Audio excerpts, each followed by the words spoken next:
Hello dear friends, welcome to in this video. आज की इस वीडियो में हम लोग डिस्कस करने वाले हैं यूपीटीएलएड सेकंड सेमेस्टर के बारे में। और आज के इस वीडियो में हम लोग कर रहे हैं प्रारंभिक शिक्षा के नवीन प्रयास के बहुविकल्पी प्रश्न, और ये पार्ट 6 है। ठीक है, इससे पहले पार्ट 5 मैंने अपलोड कर दिए हैं। अगर आपने उन वीडियोज़ को नहीं देखा है तो ज़रूर देखिएगा, चैनल पर जाके देखिएगा, प्लेलिस्ट में जा करके ज़रूर देखिएगा। ओके, स्टार्ट करते हैं 86 नंबर से। और आज हम कोशिश करेंगे 100+ क्वेश्चन हम करके ही जाएं। ठीक है, ओके।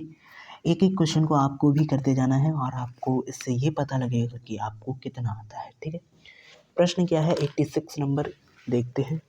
प्रश्न है, मध्याह्न भोजन योजना का उद्देश्य है।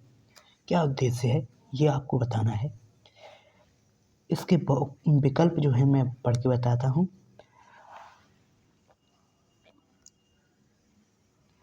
बच्चों के नामांकन में वृद्धि करना, बच्चों की विद्यालय में पूरे समय तक रोके रखना, बच्चों को ठीक है, यहाँ पे बच्चों को होना था।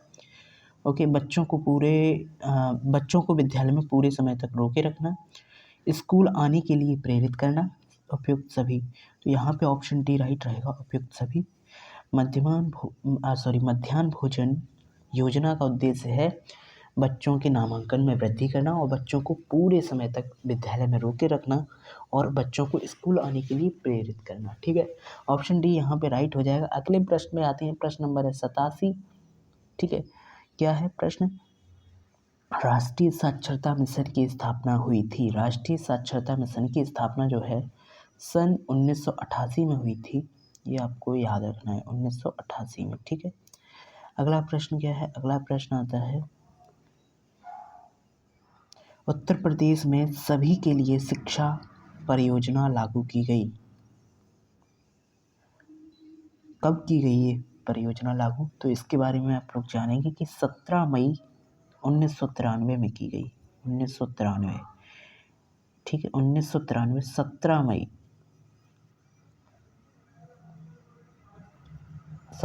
1993 में ये योजना लागू की गई। ठीक है, ये आपको याद रखना है। अगले प्रश्न पे आते हैं। यहाँ पे 89 नंबर पे प्रश्न क्या है। प्रश्न है, जब कोई बालक किसी भी अवस्था में प्राथमिक शिक्षा पूर्ण किए बिना ही विद्यालय छोड़ के चला जाता है तो यह क्या कहलाता है। तो देखो, आपको सभी को बताया था कि ये जो होता है वो ह्रास ह्रास ह्रास कहलाता है। ऑप्शन सी यहाँ पे राइट रहेगा। अगला प्रश्न आता है। अगला प्रश्न क्या है, 1960-61 में जनजातियों की शिक्षा संबंधी समस्याओं के समाधान हेतु गठित कमेटी के अध्यक्ष थे। कौन थे। श्री UN डेवर। ठीक है, Shri UN Dhebar. Option D right रहेगा। अगला प्रश्न आता है 91 नंबर। राष्ट्रीय महिला शिक्षा समिति 1958 की अध्यक्ष थी। देखो, राष्ट्रीय महिला समिति 1958 की महिला अध्यक्ष जो थी वो थी दुर्गाबाई देशमुख। ऑप्शन बी यहाँ पे राइट रहेगा, दुर्गाबाई देशमुख। ओके, अगला प्रश्न आता है 92 नंबर। ब्रेल लिपि द्वारा शिक्षा प्रदान की जाती है। ब्रेल लिपि द्वारा शिक्षा प्रदान की जाती है गूंगों को, बहरों को, अंधों को। तो यहाँ पे जो ब्रेल लिपि होती है, ब्रेल लिपि, उसके द्वारा अंधों को शिक्षा प्रदान की जाती है। अंधों को शिक्षा प्रदान की जाती है। ऑप्शन यहाँ पे आपका सी राइट रहेगा। अगला प्रश्न आता है 93 नंबर। क्या है प्रश्न। प्रश्न है, उत्तर प्रदेश में जिला प्राथमिक शिक्षा का कार्यक्रम प्रारंभ की गई। उत्तर प्रदेश में जिला प्राथमिक शिक्षा का कार्यक्रम प्रारंभ किया गया था। कब किया गया था ये हमें बताना है। ठीक, तो कब किया गया था, ये किया गया था 1997 से 1998 में। ऑप्शन बी यहाँ पे राइट रहेगा। अगला प्रश्न आता है 94 नंबर। शिक्षा में अपव्यय या अवरोधन पर अपना सुझाव दिया था। किसने दिया था। तो देखो, शिक्षा में अपव्यय या अवरोधन पे अपना सुझाव जो दिया था वो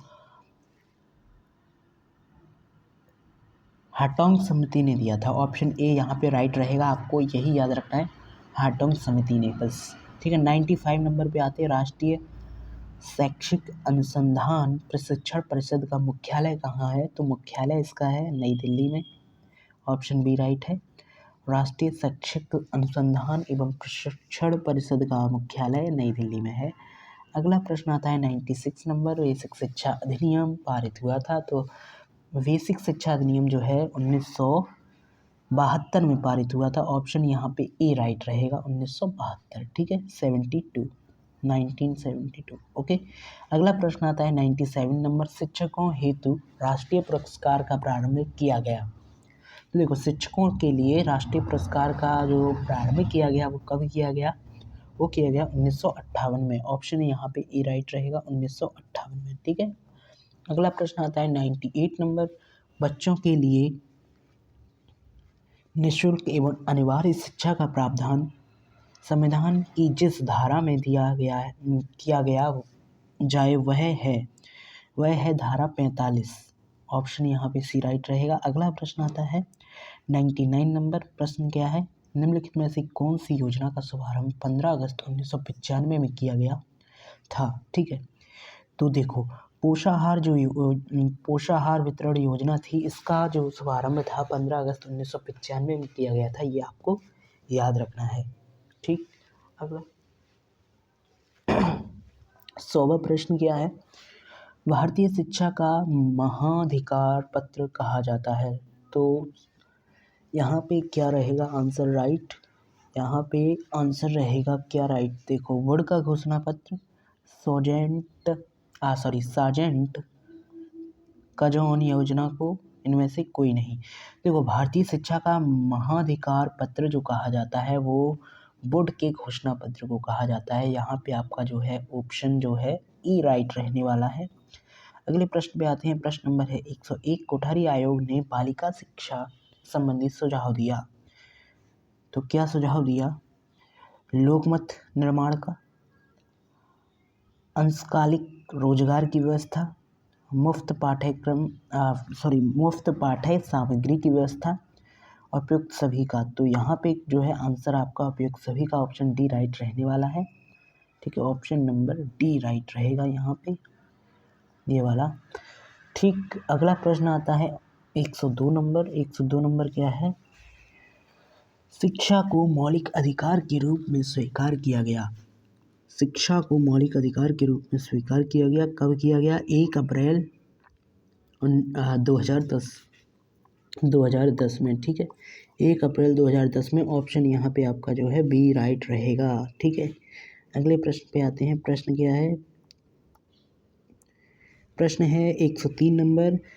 शिक्षा को किसी निश्चित स्तर तक लोगों को अनिवार्य एवं निःशुल्क रूप में उपलब्ध कराना है। क्या है ये? समाजीकरण है, मानवीकरण है, सार्वभौमिकरण है, या फिर विद्यालयीकरण है? तो यहाँ पे आपका जो राइट आंसर रहने वाला है क्या रहेगा? शिक्षा को निश्चित स्तर तक सभी लोगों को अनिवार्य एवं निःशुल्क रूप में उपलब्ध कराना सार्वभौमिकरण है। ऑप्शन यहाँ पे आपका सी राइट रहेगा, सार्वभौमिकरण, ऑप्शन सी, ठीक है। यहाँ पे ऑप्शन सी राइट रहेगा, ये वाला, ठीक। अगला प्रश्न आता है 104 नंबर। बेसिक शिक्षा अधिनियम 1972, 104 नंबर है प्रश्न। बेसिक शिक्षा अधिनियम 1972 का उद्देश्य है, क्या उद्देश्य है इसका? तो अधिक से अधिक विद्यालय खोलना, छात्रवृत्ति की व्यवस्था करना, मिड डे मील की व्यवस्था करना, शैक्षिक कार्यों का प्रभावी क्रियान्वयन। तो देखो, बेसिक शिक्षा अधिनियम 1972 का उद्देश्य जो है वो है शैक्षिक कार्यक्रमों का प्रभावी